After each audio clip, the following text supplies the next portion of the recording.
El código cósmico 3. Las generaciones divinas parte 1.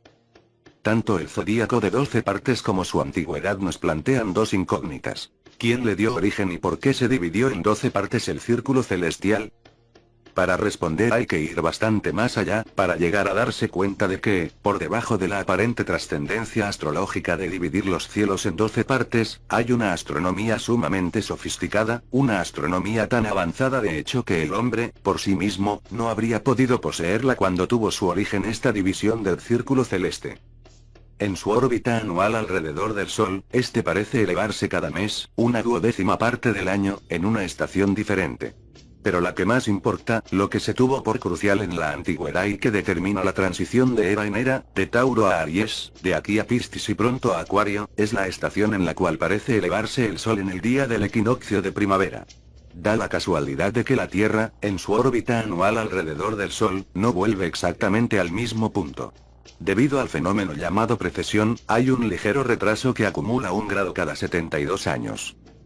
Este retraso, asumiendo que los 12 segmentos sean iguales, 30 grados cada uno, necesita, así pues, 2160 años, 72 por 30, para que se dé un cambio en la salida del Sol en el día del equinoccio desde el fondo estrellado de una constelación zodiacal, por ejemplo, Tauro, a la anterior, por ejemplo, Aries.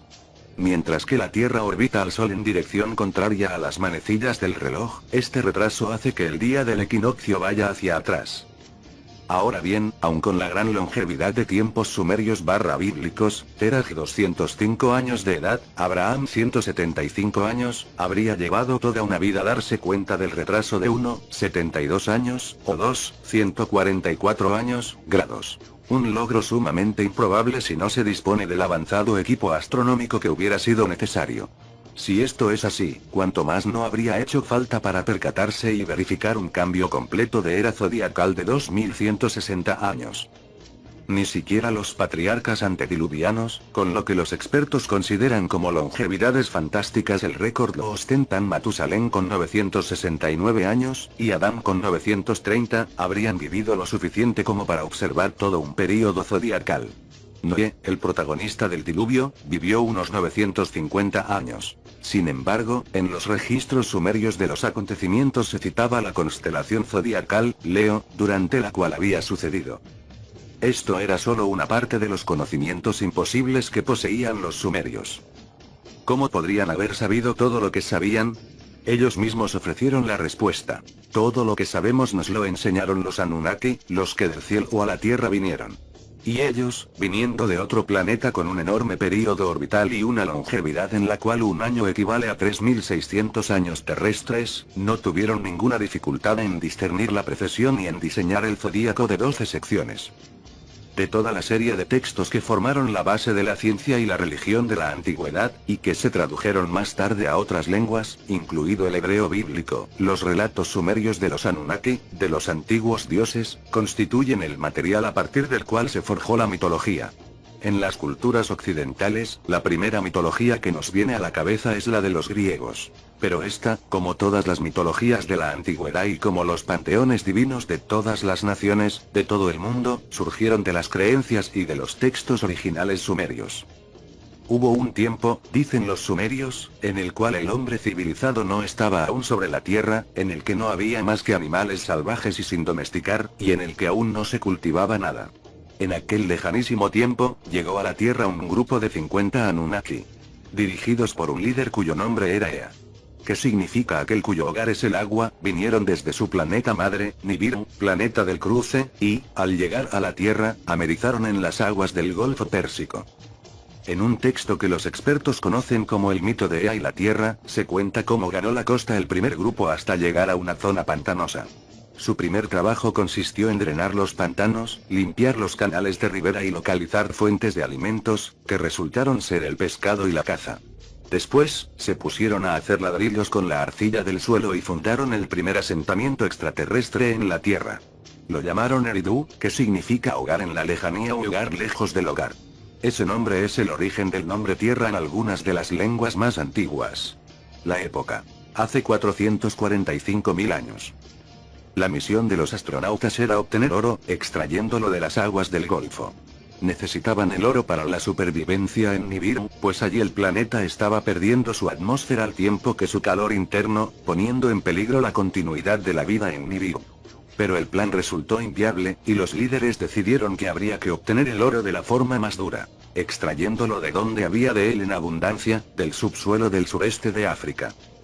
El nuevo plan precisaba de un incremento sustancial del número de Anunnaki en la Tierra y, con el tiempo, alcanzaron la cifra de 600. También se necesitaba una elaborada operación de embarque del oro refinado para transportarlo desde la Tierra en diversos suministros. Para ello, se utilizaron 300 nibiruanos más como Igigis, aquellos que observan y ven, que operaban en plataformas orbitales y lanzaderas. El soberano de Nibiru, An, el celestial, Anu en acadio, vino a la Tierra para supervisar la ampliación de presencia y de operaciones. Trajo con él a 2 de sus hijos. Su hijo Enlil, señor del mandato, un amante de la disciplina estricta, para que hiciera el papel de jefe de operaciones. Y una hija, Ninma H, dama poderosa, oficial médico jefe. El Código Cósmico 3 Las generaciones divinas parte 2. La división de tareas entre el pionero Ea y el recién llegado Enlil resultó complicada y, en determinado momento, en el que se llegó a un callejón sin salida, Anu llegó a estar dispuesto a quedarse en la Tierra, dejando a uno de sus hijos como virrey en Nibiru. Al final, lo echaron a suertes entre los 3. Anu volvió para reinar en Nibiru. A Enlil le tocó quedarse en la región original de aterrizaje y ampliarla en un Edin, hogar de los justos. Su trabajo consistiría en fundar nuevos asentamientos, cada uno con una función específica, un espaciopuerto, un centro de control de misiones, un centro metalúrgico, un centro médico, o como balizas de aterrizaje. Y a Ea le tocó organizar las operaciones mineras en el sudeste de África, una tarea para la cual él, como destacado científico que era, resultaba el más adecuado. Pero que la tarea estuviera dentro de sus competencias no significaba que a Ea le gustara que su misión estuviera tan lejos del Edin. Así que, para compensarle por el traslado, se le dio el nombre título de Enki, Señor de la Tierra. Enlil quizá pensara que aquello no era más que un gesto. Pero Ea/Enki se lo tomó muy en serio. Aunque ambos eran hijos de An, no eran más que hermanastros. Ea/Enki era el primogénito, y normalmente habría sucedido a su padre en el trono. Pero Enlil era el hijo que había tenido Anu con su hermanastra y, según las normas de la sucesión de Nibiru, era el heredero legal, aún sin ser el primogénito. Ahora, los 2 hermanos se encontraban en otro planeta frente a un conflicto potencial. Si la misión a la Tierra se ampliaba, quizás hasta el punto de llevar a cabo una colonización permanente en otro planeta, ¿quién sería la autoridad suprema, el Señor de la Tierra o el Señor del Mandato? El asunto se convirtió en un grave problema para Enki, a la vista de la presencia en la Tierra de su hijo Marduk, así como del hijo de Enlil, Ninurta. Pues mientras el primero había nacido de la unión de Enki con su consorte oficial, el segundo había nacido de la de Enlil, en Nibiru, con su hermanastra Ninma, cuando ambos estaban solteros. Enlil se casó con Ninlil en la Tierra, Ninma nunca se casó. Y eso le daba a Ninurta prioridad sobre Marduk en la línea sucesoria. Incansable Tenorio, Enki decidió remediar la situación acostándose con su hermanastra, esperando al mismo tiempo tener un hijo con ella. Pero el acto sexual trajo una hija. Inexorable, Enki no perdió el tiempo en acostarse con la hija tan pronto como maduró. Pero esta también tuvo una hija. Y Ninma tuvo que inmovilizar temporalmente a Enki para poner fin a sus pretensiones conyugales.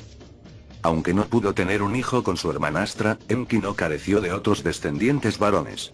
Además de Marduk, hijo del montículo puro, que también había venido de Nibiru, estaban los hermanos Nergal, gran vigilante, Gibil, el del fuego, Ninagal, príncipe de las grandes aguas, y Dumuzi, hijo que es vida.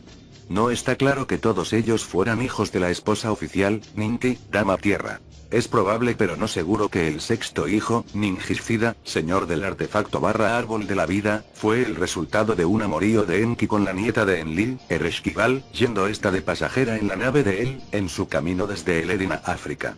En un sello cilíndrico sumerio se representa a Enki y a sus hijos. Una vez Enlil se casó con su consorte oficial, una joven enfermera a la que se le dio el nombre epíteto de Ninlil, dama del mandato, ya nunca flaqueó en su fidelidad a ella. Juntos tuvieron 2 hijos, el dios Luna, Nanar, el brillante, al cual se le conocería posteriormente como Sin entre los pueblos de lengua semitas, y un hijo más joven, Iskur, el de las montañas, que sería más conocido por el nombre de Adad, el amado hijo. Esta escasez de descendencia, comparada con el clan de Enki, podría explicar por qué los 3 hijos de Nannar-Barrasin y de su esposa, Ningal, Gran Dama, fueron incluidos con rapidez en el liderazgo de los Anunnaki, a despecho de estar 3 generaciones por detrás de Anu. La relación de esposos entre Nannar-Barrasin y Ningar no funcionaría, a lo cual Ningar decidiría divorciarse para ahora casarse con su hermano menor Iskur-Arad. En el punto álgido de su presencia en la Tierra, los Anunnaki llegaron a sumar 600, y los textos nombran a bastantes de ellos, indicando en la mayoría de los casos sus papeles o funciones.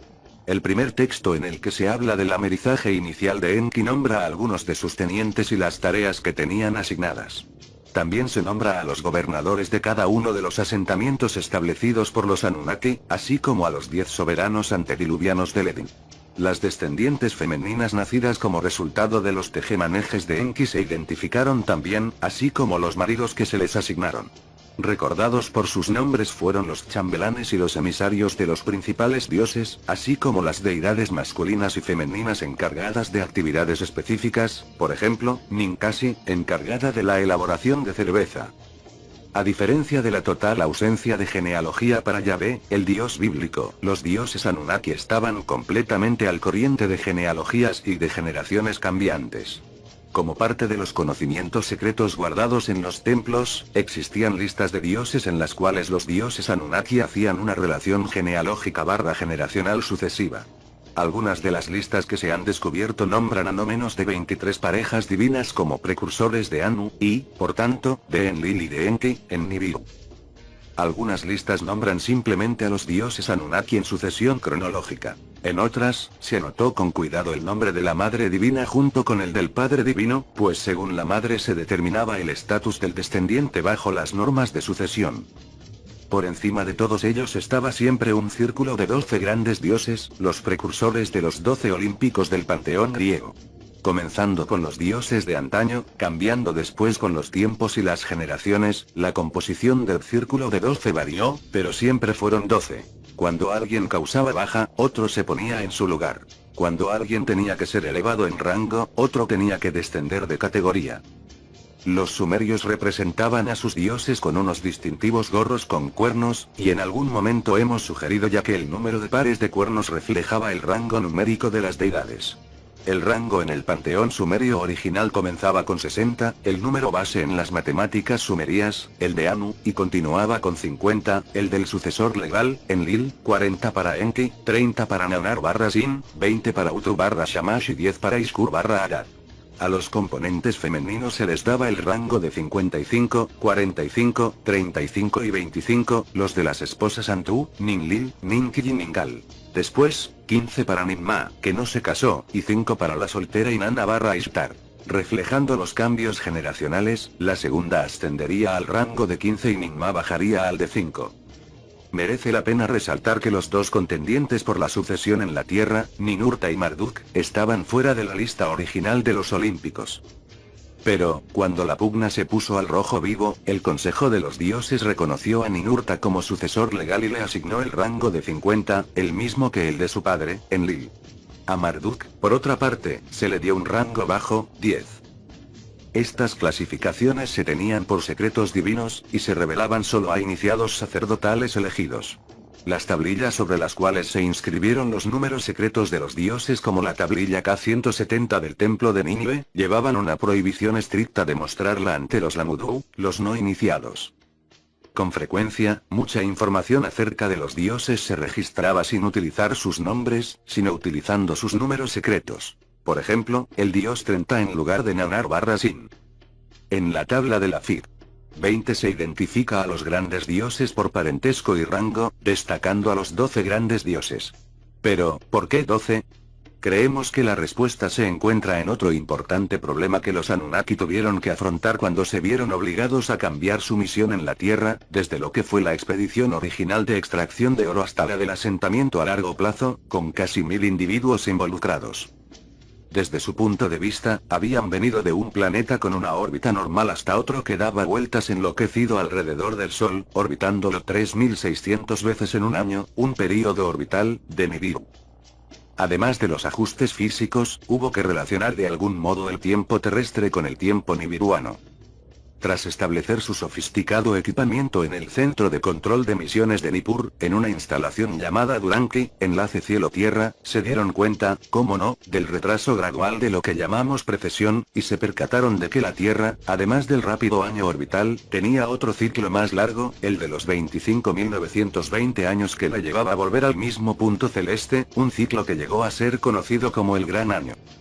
Como muestran las imágenes grabadas en sellos cilíndricos, los Anunnaki consideraban que la familia del Sol constaba de 12 miembros. El Sol, en el centro, la Luna, por las razones que se darán, los 9 planetas que conocemos en la actualidad, y uno más, su propio planeta, Nibiru. Para ellos, este número, 12, era el número básico que había que aplicar en todas las cuestiones celestes referentes al enlace cielo-tierra, incluida la división del cielo estrellado alrededor del Sol. Utilizando sus detallados mapas celestes, agruparon las estrellas de cada segmento celeste en constelaciones. ¿Qué nombres les pondrían? ¿Por qué no ponerles el nombre de sus propios líderes? El código cósmico 3 generaciones divinas parte 3. Ahí estaba Ea, cuyo hogar es agua, que había amerizado en la tierra, en las aguas del Golfo Pérsico, que le encantaba navegar en barca por los pantanos, que llenó los lagos de peces. Le honraron poniendo nombres a 2 constelaciones, la del aguador, Acuario, y la de los peces, Piscis. En tiempos sumerios, se le representaba así en los sellos cilíndricos, y los sacerdotes que supervisaban su culto iban vestidos como hombres peces. A Enlil, fuerte, cabezota y comparado con frecuencia con un toro, se le honró nombrando a su constelación como la del toro, Tauro. A Ninmah, deseada pero nunca casada, la honraron con la constelación de Virgo. A Ninurta, llamado con frecuencia el primer guerrero de Enlil, se le honró con el arco, Sagitario. Al primogénito de Ea, terco y obstinado, se le asemejó con el carnero, Aries. Y cuando nacieron los gemelos Utu/Shamash e Inanna/Ishtar, se hizo corresponder con ellos una constelación, Géminis, los gemelos. Como reconocimiento al papel de Enlil y de Utu en las actividades espaciales de los Anunnaki, los sacerdotes enlilitas se vestían como hombres águilas. Con los cambios de rango jerárquicos, y con la aparición en la escena de la Tierra de una segunda y una tercera generación de Anunnaki, el resto de constelaciones zodiacales se les asignaron a sus homólogos Anunnaki. No hombres, sino dioses, diseñaron el zodíaco. Y el número, no importa los cambios que pudiera haber, siempre sumaba 12. Después de 40 repeticiones órbitas, de Nibiru desde su llegada, los Anunnaki destacados a las minas de oro se amotinaron. En un texto titulado Atraasis se relatan los acontecimientos previos al motín, el propio motín y sus consecuencias. La más importante fue la creación del Ayan. El texto cuenta cómo vino a la existencia la humanidad. Instigado por Enki, el motín se dirigió en primer lugar contra Enlil y su hijo Ninurta, señor que completa la fundación. Enlil exigió que a los amotinados se les diera el máximo castigo. Enki dio cuenta de la imposibilidad de continuar con tan duro trabajo. Anu se puso del lado de Enki. Pero todavía hacía falta oro para la supervivencia. De modo que, ¿cómo se obtendría? En el momento de la crisis, Enki salió con una sorprendente sugerencia ante los líderes Anunnaki. Creemos, dijo, un trabajador primitivo que sea capaz de hacer el trabajo. Cuando el sorprendido consejo de los dioses preguntó cómo se podía crear un nuevo ser, Enki explicó que el ser que él tenía en mente ya existe. Un homínido que ha evolucionado en la Tierra, pero que aún no había alcanzado el estadio evolutivo de los Anunnaki. Todo lo que tenemos que hacer, dijo, es poner la marca de los dioses en ellos, alterarlos genéticamente para que se parezcan a los Anunnaki. En la Biblia se habla también de la discusión y de la solución sugerida. Y los Elohim dijeron, hagamos al hombre a nuestra imagen y semejanza. Un ser que se pareciera a los Anunnaki tanto física como mentalmente. Enki prometió que este ser se encargará del servicio de los dioses, para que estos puedan relajarse. Seducidos por las perspectivas de alivio del duro trabajo, los dioses accedieron. En varios textos sumerios se relata cómo, con la ayuda de Ninmah, y después de muchos ensayos y errores, se llegó a crear un Lulu, un mezclado. Con la satisfacción que daba el haber obtenido un modelo perfecto, Ninmah lo levantó en alto y gritó, lo han hecho mis manos. Ella creía que aquel instante marcaba un acontecimiento trascendental. Lo mismo hubiéramos pensado nosotros, pues, en la imagen que al momento hizo un artista sumerio sobre un sello cilíndrico, se nos muestra el acontecimiento más trascendental de la historia de la humanidad. el instante en el cual nosotros, los Homo sapiens, aparecimos en la Tierra. Utilizando esta exitosa combinación genética, comenzó el lento proceso de hacer duplicados, un proceso que ahora llamamos clonación. La reproducción, que precisó de mujeres Anunnaki para que hicieran de diosas del nacimiento, clonaba al trabajador primitivo en series de 7 varones y 7 hembras. La Biblia, Génesis, capítulos 1 y 5, nos lo cuenta así. En el día en que los Elohim crearon el Adán, a semejanza de los Elohim lo hicieron. Varón y hembra los crearon. Pero la clonación era un proceso lento, y requería del servicio de las diosas del nacimiento, porque el nuevo ser, como híbrido que era, no podía procrear por sí mismo. Así, para acelerar el proceso, Enki llevó a cabo una segunda hazaña de ingeniería genética, pero esta vez por iniciativa propia.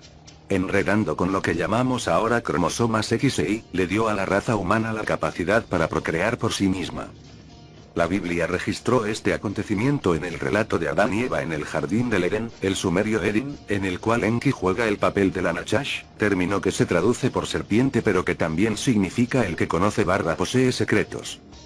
Por su parte, Enlil, aunque había votado por el experimento genético, lo había hecho no sin cierta reluctancia. A diferencia del gran científico, Enki, a Enlil no le excitaba el desafío científico. Incluso, podríamos imaginarle diciendo, no hemos venido a otro planeta para jugar a ser Dios. Enlil se enfureció cuando Enki llevó a cabo su segunda, y no autorizada, manipulación genética. Has hecho el Adán para que sea como uno de nosotros, capaz de procrear, le gritó. Un paso más, y habría comido también del fruto del árbol de la vida. Así, se desterró a la humanidad del jardín del Edén, para que se valiera por sí misma. Pero, en vez de marchitarse, proliferó y llenó la tierra. El disgusto de Enlil aumentó cuando los jóvenes Anunnaki empezaron a fraternizar con las hijas del hombre, incluso tuvieron hijos con ellas. En la Biblia, Génesis, capítulo 6, la historia de los Nefilim, aquellos que bajaron, los hijos de los Elohim que se casaron con hembras humanas, sirve de preámbulo a la historia del diluvio, la explicación de la decisión de barrer a la humanidad de sobre la faz de la tierra. Enlil planteó su plan ante el Consejo de los Dioses. Una gran calamidad, dijo, está a punto de ocurrir. Nibiru, en su próximo paso, provocará una gigantesca marea que anegará la tierra. No advirtamos a la humanidad, que toda carne perezca. Los dioses accedieron y juraron guardar el secreto. También lo hizo Enki. Pero encontró una forma de advertir a su fiel adorador Ziusudra, Noé en la Biblia, y le dio instrucciones para que construyera un arca para salvar a su familia y a sus amigos, así como para preservar la simiente de los animales vivos. La historia de la gran inundación es una de las más largas de la Biblia. Sin embargo, aun con lo larga que es, no es más que una versión reducida de los mucho más largos y detallados textos sumerios y acadios que tratan de este decisivo acontecimiento. Con posterioridad a él, hasta Enlil se ablandó. Al darse cuenta de que todo lo que los Anunnaki habían construido en la Tierra había quedado destruido, tomó conciencia de que necesitaban la compañía de la humanidad para hacer habitable de nuevo la Tierra. Con el consentimiento de Enlil, los Anunnaki empezaron a instruir a la humanidad cultural y tecnológicamente, en intervalos que duraron 3600 años, correspondientes al período orbital de Nibiru. La culminación del proceso fue la gran civilización sumeria. En la víspera del diluvio, los Anunnaki usaron sus naves para escapar de la calamidad, observando el caos y la destrucción desde los cielos de la Tierra. No solo pereció la humanidad. Todo lo que los Anunnaki habían construido en los últimos 432.000 años fue barrido de sobre la faz de la Tierra o enterrado bajo gruesas capas de lodo. Y en esto se incluía el espaciopuerto que tenían en el Edén. Así que la marea comenzó a retroceder, pudieron descender de sus naves orbitales en los picos más altos de Oriente Próximo, los de Ararat. Cuando apareció más tierra seca, pudieron utilizar el lugar de aterrizaje, una enorme plataforma de piedra que se había erigido antes del diluvio en las montañas de los Cedros, en lo que ahora es Líbano. Pero, para reanudar las operaciones espaciales, necesitaban un espacio-puerto. Y se tomó la decisión de construirlo en la península del Sinaí. Al igual que antes del diluvio, el corredor de aterrizaje se ancló en los visibles picos gemelos del Ararat. Se incluyó el lugar de aterrizaje. Se seleccionó un nuevo centro de control de misiones, para sustituir al que había habido en Nippur antes del diluvio. Y se levantaron dos picos gemelos artificiales para anclar la terminal del corredor de aterrizaje. Las dos grandes pirámides de Gizeh en Egipto. El código cósmico 3 generaciones divinas parte 4, T4. Preocupados por las crecientes rivalidades entre lo que había terminado por asemejarse a dos clanes diferentes en la Tierra, la ubicación del espaciopuerto y de sus instalaciones auxiliares tomó una importancia decisiva. Para minimizar las fricciones, se formalizó de facto una división de los dominios entre Enlil, en el Erin, y Enki, en el Apsu. Al primero y a sus descendientes se les concedió el dominio sobre Asia y las partes más cercanas de Europa. Al segundo, todo el continente africano. Esto significaba que el lugar de aterrizaje antediluviano y el nuevo centro de control de misiones estaban en territorio enlilita, y que las grandes pirámides, con sus complejos sistemas de guía, estaban en manos de Enki. Se resolvió por tanto ubicar la región del espaciopuerto, es decir, la península del Sinaí, en manos neutrales, en las manos de Nimdad. Para señalar el acontecimiento, se le dio a ella un epíteto título nuevo: Ninarsag, dama de los picos montañosos. Nuestra hipótesis de que los dioses de Egipto no fueron otros que Enki y su clan puede parecer traída por los pelos en una primera impresión. ¿Acaso, para empezar, sus nombres no eran completamente diferentes? Por ejemplo, al gran dios de antaño de los egipcios se le llamó Ta, el desarrollador o constructor. Pero ese era también el significado del epíteto sumerio de Enkinudimu, el hacedor de artificios. Él era el conocedor de secretos, la serpiente divina, en ambos panteones. Y, recordando su epíteto cuyo hogar es agua, se le representó en ambos como al divino aguador, nuestro acuario. En el panteón egipcio, la señora del Sinaí era Hathor, apodada la vaca en su ancianidad. También se le apodó así a Ninarsag en Sumer cuando envejeció. El principal hijo y sucesor de Enki en Egipto fue Ra, el puro, que se correspondería con Marduk, hijo del montículo puro, en Mesopotamia. Otras muchas similitudes entre ambos se han expuesto en la guerra de los dioses y los hombres. También se han expuesto las razones para identificar al dios egipcio Thoth, hijo de Ta y guardián de los conocimientos secretos divinos, como el dios ningishcida de los textos sumerios. Con el tiempo, Ta-Enki le entregó el cetro de Egipto a su hijo Marduk-Ra. Pero esto no le aplacó. Él seguía afirmando que su derecho de nacimiento era reinar sobre toda la tierra, y eso le llevó a una serie de conflictos con los enlilitas, conflictos de los que ya hablamos. Las guerras de la pirámide. En determinado momento, hacia el 8700 AC, según nuestros cálculos, fue forzado a dejar Egipto. Según Manetón, un sacerdote egipcio que plasmó por escrito, en tiempos griegos, la historia y la prehistoria de Egipto, se le asignó el reinado entonces a Thoth, el hermano de Marduk. ¿A dónde fue Marduk-Ra? No se puede descartar la posibilidad de que fuera enviado de vuelta a Nibiru, los egipcios le llamaban el planeta del millón de años. Un antiguo texto egipcio aparecido en las tumbas faraónicas, titulado La asignación de funciones a Thoth, muestra a Ra transfiriendo sus poderes a Thoth y designándolo como Thoth, el que toma el lugar. Tú estarás en mi lugar, anuncia Ra, el que toma el lugar. Al explicar dónde se encuentra, Ra le dice a Thoth: estoy aquí, en el cielo, en mi lugar. El hecho de que una parte de su ausencia, la época de los semidioses, durara 3650 años, casi exactamente la media de la órbita de Nibiru, 3600 años, sugiere claramente que fuera allí donde Ra-Marduk pasara su exilio de la Tierra. Hay textos, tanto egipcios como mesopotámicos, que hablan de un difícil viaje espacial que se llegó a hacer especialmente peligroso en las cercanías de Saturno, y que bien puede que se trate del viaje de regreso de Ra-Marduk a la Tierra. A su vuelta, Ra-Marduk se encontró con una tierra difícilmente reconocible. En el período transcurrido, la civilización sumeria había florecido hasta su cima. Allí, además de la ampliación de los aposentos de Enlil y de Enki hasta convertirlos en recintos sagrados rodeados de bulliciosas ciudades, Nippur y Eridu respectivamente, también se habían fundado ciudades del hombre. La recién creada institución de la realeza había sido inaugurada en una nueva ciudad, Kis, bajo la égida de Ninurta. A Nanar-Sin se le había dado el señorío de un nuevo centro urbano llamado Ur.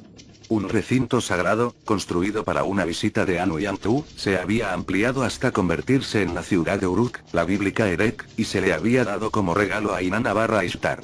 Se habían formalizado las funciones del sacerdocio. Se había introducido un calendario, el famoso calendario de Nippur, basado en unos sofisticados conocimientos astronómicos y en las festividades oficiales. Dio comienzo en el 3760 AC, y todavía se utiliza como calendario hebreo. El recién regresado Marduk debió de gritar a su padre y al consejo de los dioses: ¿y qué pasa conmigo? puso sus ojos en un lugar que no estaba lejos de donde había estado el espaciopuerto antediluviano, y decidió que lo convertiría en un Babji, un pórtico de los dioses, de ahí su nombre de Babilonia. El código cósmico 3 generaciones divinas parte 5, T5. Pretendía que fuera una expresión simbólica y real de su supremacía.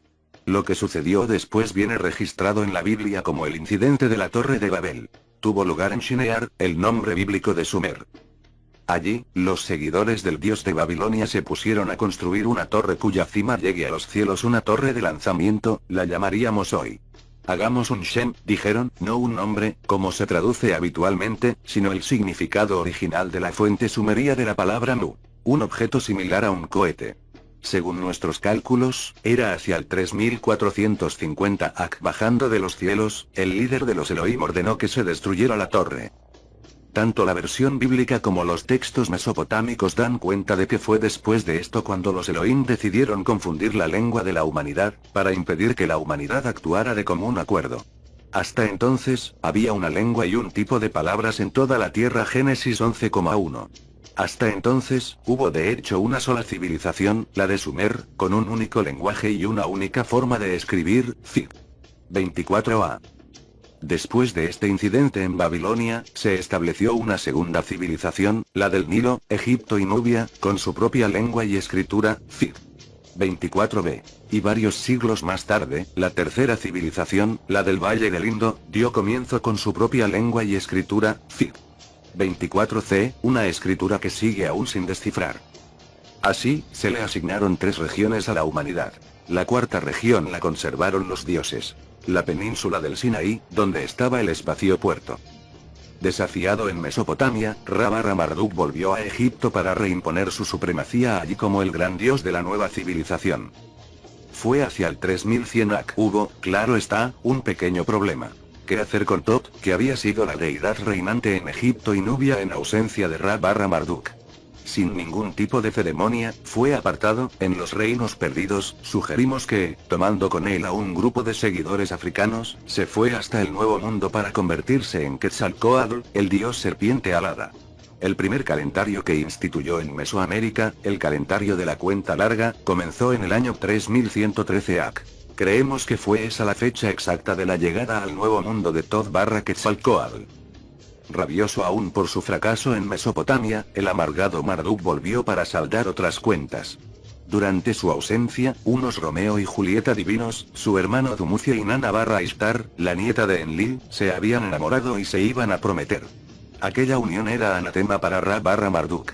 Le alarmaban especialmente las esperanzas de Inanna de convertirse en señora de Egipto por medio del matrimonio. Cuando los emisarios de Marduk fueron a detener a Dumuzi, este resultó muerto de forma accidental cuando intentaba escapar. De su muerte se hizo responsable a Marduk. Se han descubierto textos en diversas copias y versiones que ofrecen detalles del juicio de Marduk y de su castigo. Ser enterrado vivo en la Gran Pirámide, que fue herméticamente sellada para crear una prisión divina. Disponiendo solo de aire para respirar, pero sin agua ni comida, Marduk estaba sentenciado a morir en aquella colosal tumba. Pero su esposa y su madre apelaron a Anu para que se le conmutara la sentencia de muerte por la de exilio. Utilizando los planos originales de construcción de la pirámide, se excavó y perforó un conducto de escape hasta los pasadizos, por encima de los enormes tapones. El retorno de Marduk de una muerte segura y su salida de la tumba fueron aspectos que llevaron a ver estos textos, titulados por los primeros traductores como La muerte y la resurrección del Señor, como precursores del relato de muerte, entierro y resurrección de Jesús en el Nuevo Testamento. Ra-Barra-Marduk, al ser sentenciado al exilio, se convirtió en Amen-Ra, el dios invisible. Sin embargo, esta vez estuvo vagando por la tierra. En un texto autobiográfico en el cual se profetizaba su regreso, Marduk hablaba así de sus andanzas. Yo soy el divino Marduk, un gran dios. Fui expulsado por mis pecados. A las montañas he ido, en muchas tierras he sido un vagabundo. Desde donde el sol se eleva hasta donde se pone he ido. Y fuera donde fuera, seguía preguntando a los dioses de lado. ¿Hasta cuándo? Si los Lulus no se convierten en mis sensis, su condena será la extinción. Se dio cuenta de que la respuesta referente a su hado venía de los cielos. La era del toro, la era que zodiacalmente pertenecía a Enlil y a su clan, estaba terminando.